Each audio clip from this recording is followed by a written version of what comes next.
Salut à tous, bienvenue, c'est Jean-Mi. Aujourd'hui, on va parler de Museum Pictura. Museum Pictura est un jeu de Éric Dubus et Olivier Mélison.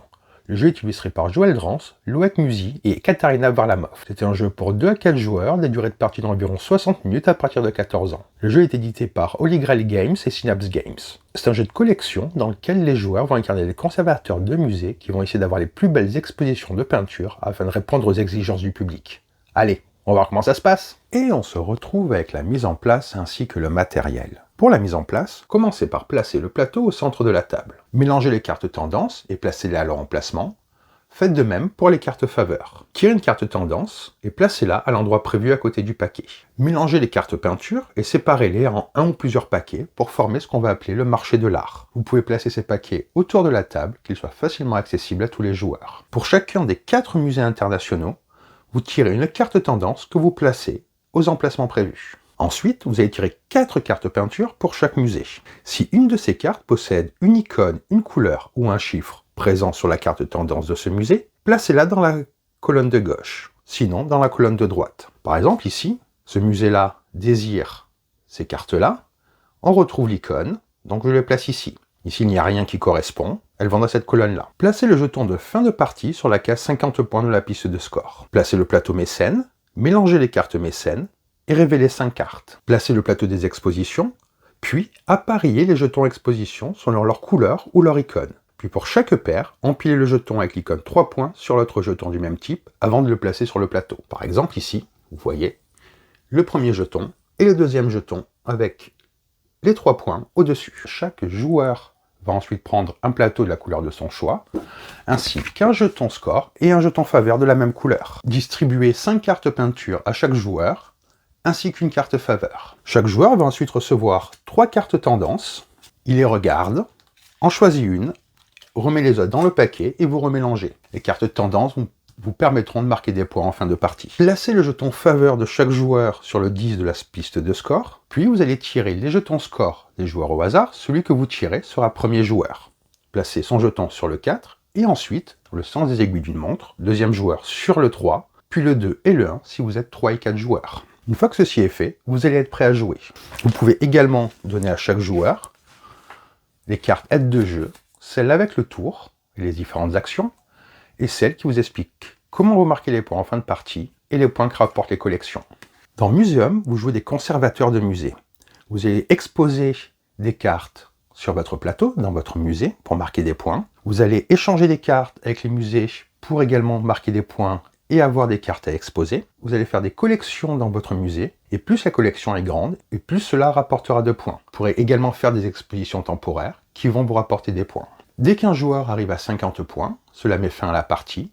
Les autres joueurs font un tour de plus, on fait un décompte final, et le joueur avec le plus de points est déclaré vainqueur. Avant de rentrer dans le détail des règles, je vais vous expliquer comment fonctionnent les cartes. Pour les cartes peinture, vous avez une couleur qui représente une période. Le numéro ici est pour un peintre, donc Bosch, c'est toujours le 1. Et ici, un genre de peinture. La peinture, bien entendu, et ici des informations pour apprendre des choses sur ce tableau. Pour les cartes tendances que vous voyez là, cela représente soit les tendances publiques qui vont changer à chaque manche, soit les tendances des musées. C'est ce que les musées souhaitent exposer. Cela rappelle donc le peintre, le genre et la période. Dans le jeu, vous allez faire sur votre plateau différentes collections. Une collection, ce sont 4 cartes du même genre ou de la même période qui sont adjacentes. Plus une collection est grande, plus elle rapporte de points. Mais cela commence avec 4 cartes. Et si on place les cartes comme ceci dans le musée, vous ferez pareil dans votre défausse, c'est pour de suite identifier toutes les informations utiles dans le jeu par rapport aux cartes. Museum Pictura se joue en une série de manches. Dans chaque manche, chaque joueur va jouer une fois, puis on change de manche. Lorsque c'est à votre tour de jouer, que vous êtes le joueur actif, votre tour de jeu se divise en 2 phases. Il y a d'abord la phase d'acquisition, puis la phase d'action. Lors de la phase d'acquisition, vous allez piocher 2 cartes du marché de l'art et les ajouter à votre main. Ensuite, vous allez échanger une carte avec un des musées internationaux. Par exemple, ma main de cartes est constituée de cela. Je vais pouvoir échanger une des cartes avec un des musées. Vous allez regarder les cartes tendances, c'est les cartes que le musée a envie d'avoir. Si vous lui donnez une carte qu'il désire, par exemple, je pose celle-là ici, il veut de cette période-là, je marque les points qui correspondent à la carte tendance. Donc là, pour la période, c'est toujours 1 point. 2 points pour le genre et 3 points pour le peintre. Si une carte remplit plusieurs critères, vous prenez toujours le plus haut. Donc là, je marquerai 1 point. Et je prends une carte du musée. Je pourrais prendre celle-là, par exemple, que je rajoute à ma main. Si vous prenez une carte qui correspond aux tendances du musée, par exemple, si j'avais pris celle-là dans ce musée-là, je perds les points qui correspondent. Donc j'aurais perdu 2 points, car c'est le genre que le musée veut exposer. Une fois que le joueur actif a fait cela, tous les autres joueurs ont le droit également d'échanger une carte avec l'un des musées internationaux, en respectant les mêmes règles. Lorsque tous les joueurs ont eu l'occasion d'échanger avec les musées internationaux, le joueur actif peut passer à sa phase d'action. Comme vous êtes rendu compte, les points de prestige dans Museum Pictura sont aussi bien les points de victoire, mais servent aussi de monnaie pour les échanger avec les musées. Lors de votre phase d'action, vous avez le choix entre 3 actions. Améliorer son musée, qui va vous permettre d'exposer des cartes sur votre plateau, dans votre musée. Organiser une exposition temporaire, ou faire un inventaire, ce qui vous permettra de ramener des cartes de votre défausse dans votre main. Et vous avez également le choix entre plusieurs actions gratuites. Donc la première action que vous pouvez faire est l'action d'améliorer votre musée. Vous allez pouvoir exposer des cartes peinture à partir de votre main ou de la défausse d'un autre joueur. Pour exposer une carte, je regarde les cartes de ma main, je choisis la carte que je veux poser et je défausse une carte pour pouvoir l'exposer, que je mets dans ma défausse. Ce qui est indiqué en couleur sur votre plateau est ce qu'on appelle la grande galerie. Si vous la complétez d'une seule collection, elle vous rapportera plus de points en fin de partie. Lorsque vous exposez une carte dans votre musée, regardez toujours si elle correspond aux tendances publiques. Bon, là, elle ne correspond pas, je ne marque pas de points. On va un peu regarder ce que j'ai en main. J'ai cette carte-là. Imaginons que je défausse celle-là. Je vais la poser ici. Elle correspond à la tendance publique. Je marquerai donc 2 points. On peut exposer dans son musée le nombre de cartes que l'on veut, tant qu'on l'on peut payer, c'est-à-dire tant qu'on peut défausser une carte pour la mettre. Pour exposer de la défausse d'un autre joueur, vous prenez la carte dans la défausse d'un joueur, vous perdez 1 point de prestige et lui en gagne 1. Et vous posez la carte directement dans votre musée, vous ne la prenez pas dans votre main. Et vous pouvez totalement exposer des cartes de votre main et de la défausse d'un joueur lorsque vous faites cette action-là. Lorsque vous placez les cartes pour former vos collections, vous pouvez les déplacer à tout moment. Vous avez jusqu'au décompte final pour déplacer les cartes. L'autre action que vous pouvez faire est organiser une exposition temporaire. Vous allez mettre en vedette une de vos collections. Lorsque vous organisez une exposition temporaire, vous choisissez l'une de vos collections et obtenez immédiatement les points de prestige. Vous prenez ensuite un jeton d'exposition disponible qui correspond à la collection choisie et vous la placez sur un des emplacements récompenses de votre plateau musée. Vous ne pouvez faire des collections que par genre et par période, pas par artiste. Les récompenses que vous récupérez sont soit instantanées, en fin de partie, ou un effet permanent. Comme je vous expliquais, une collection se compose au minimum de 4 cartes adjacentes dans votre musée. On va prendre un exemple. Par exemple, imaginons qu'à mon tour, je décide de faire une exposition de cette période-là. Il y a bien 4 cartes. Je marquerai 1 point, car c'est le barème pour 4 cartes. Vous retrouverez le barème derrière cette carte-là, qui indique les valeurs de collection. Personne n'a encore fait une collection sur cela, donc je vais prendre le premier jeton, qui me rapporte 3 points, que j'indique directement, et je le pose sur un de ces bonus pour indiquer que je l'ai pris. Et j'applique ces effets si c'est à ce moment-là que je les applique. Si vous êtes le premier joueur à faire l'exposition, comme je vous disais, vous marquez les 3 points.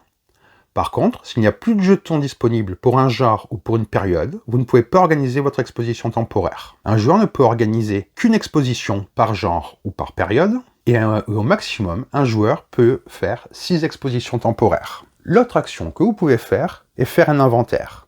Lorsque vous faites un inventaire, vous prenez toutes les cartes de votre défausse et vous les récupérez en main. Après avoir fait un inventaire, vous piochez une carte faveur, vous défaussez toutes les cartes mécènes et vous les remplacez. Vous pouvez également faire lors de votre tour, je vous disais, des actions gratuites. Les actions gratuites vont être de jouer une carte faveur. Donc les cartes faveur, ça vous apporte des bonus immédiats, ça va un peu modifier le cours du jeu. Pour obtenir de nouvelles cartes faveur, vous avez donc, comme je vous disais, soit faire un inventaire, ou lorsque vous arrivez à 10 points, vous piochez une carte faveur, et vous déplacez votre jeton faveur jusqu'à 20, puis la prochaine fois à 30, puis à 40, et à fin en 50. Une fois que vous avez joué une carte faveur, vous appliquez son effet, et vous la mettez dans la défausse. En action gratuite, vous pouvez également obtenir un mécène. Pour obtenir un mécène, vous devez remplir les conditions qu'il y a indiquées, de cartes comme ceci et de cartes comme cela. À ce moment-là, vous choisissez soit le bonus qui est indiqué ici, ou les points de prestige. Vous mettez le mécène à côté de votre plateau, et vous remplacez l'emplacement vide. Une fois que vous avez fait votre action, c'est la fin de votre tour. Vous vérifiez la taille de votre main. Vous ne pouvez pas avoir plus de 8 cartes peinture et 3 cartes faveur en main. Par contre, pendant votre tour, cette limite ne s'applique pas. C'est qu'à la fin du tour que vous vérifiez. À la fin de votre tour, vous vérifiez également si vous avez atteint 50 points ou pas, ce qui déclencherait le fin de partie. Une fois que c'est fait, c'est au joueur suivant de jouer. Une fois que tous les joueurs ont fait un tour, la manche s'achève. À la fin de la manche, vous enlevez la carte tendance et vous la remplacez par une nouvelle. Par contre, les cartes tendance des musées restent pour toute la partie. Avant de vous expliquer le compte des points, je vais vous expliquer comment se passe un tour de jeu. Lorsque c'est à vous de jouer, votre tour se compose de deux phases. La phase d'acquisition, où vous piochez 2 cartes peinture du paquet. Vous échangez une carte de votre main avec une carte d'un des musées internationaux, en faisant attention aux cartes tendances des musées. Ensuite, vous avez votre phase d'action. Vous choisissez une action parmi ces trois. Améliorer votre musée, qui va vous permettre d'exposer des cartes. Déclarer une exposition temporaire, qui vous permet de marquer les points d'une collection et de récupérer les jetons correspondants s'il y en a encore. Faire un inventaire, ce qui vous permet de récupérer les cartes de votre défausse et de piocher une carte faveur. Et lors de votre tour, vous pouvez faire 2 actions gratuites qui sont facultatives, jouer une carte faveur ou réclamer une carte mécène. Vous pouvez réclamer qu'une carte mécène par tour. Vous vérifiez la taille de votre main, et c'est au joueur suivant jusqu'à la fin de la manche. Donc à la fin de la partie, nous allons faire un compte de points. Vous allez marquer des points pour les différentes collections sur votre plateau, en sachant que vous ne pouvez faire qu'une seule collection par genre et par période. Vous ne pouvez pas avoir, par exemple, 2 collections de rococo. Vous révélez la carte tendance que vous avez choisie au début de la partie, et vous allez marquer des points en fonction. Pour chaque carte peinture dans votre musée, dont le genre, la période et le peintre est présente, vous marquez les points. Contrairement au reste de la partie, où lorsqu'une carte peinture répond à plusieurs critères, vous marquez la plus haute de la carte tendance, là vous gagnez tous les points qui correspondent. C'est-à-dire qu'une carte peut rapporter tous ces points-là. Ensuite, vous allez marquer des bonus d'exposition temporaire. Plus vous en avez marqué, plus vous marquerez de points. Et vous retrouverez le barème ici, sur votre plateau. Si vous avez rempli votre grande galerie d'une seule et même collection, vous marquez 5 points. En vous rappelant qu'une collection, c'est au moins 4 cartes qui sont adjacentes. Si elles ne sont pas adjacentes, la collection n'est pas validée. Si vous remplissez entièrement votre musée, vous marquez 15 points. Vous marquez les récompenses d'exposition temporaire qui s'appliquent à la fin de la partie. Vous allez perdre des points aussi également en fonction du nombre de cartes qu'il y aura dans votre défausse. Plus vous avez de cartes, plus vous allez perdre de points. Par exemple, pour 7 cartes, dans votre défausse, vous perdez 10 points de prestige. Et à la fin de ce compte-là, le joueur avec le plus de points de prestige est déclaré vainqueur. S'il y a une égalité, c'est celui avec le plus de cartes de peinture qui gagne. Si l'égalité persiste, c'est le joueur avec le plus de cartes mécènes. Donc voilà pour cette présentation des règles de Museum Pictura. On va faire un petit peu le tour des cartes avant de vous dire au revoir, car elles sont vraiment assez magnifiques. Donc on va pas toutes les faire parce qu'il y en a vraiment beaucoup. Mais là elles sont classées parce que c'était pour y accéder facilement pour la vidéo. Oui, c'est vraiment, le jeu est magnifique. Donc c'est un jeu de collection vraiment fluide, qui permet de se cultiver en jouant, ce qui est toujours sympa. Et donc toutes les infos sur les tableaux aussi sont vraiment intéressantes. C'est un jeu qui est vraiment fluide, qui se joue vraiment très facilement, avec quand même des stratégies à mettre en place, parce que vous allez pouvoir, par exemple, mettre des cartes dans votre défausse pour appâter un joueur, qui va vouloir la prendre, mais du coup, vous gagnez un point, et lui, il en perd un.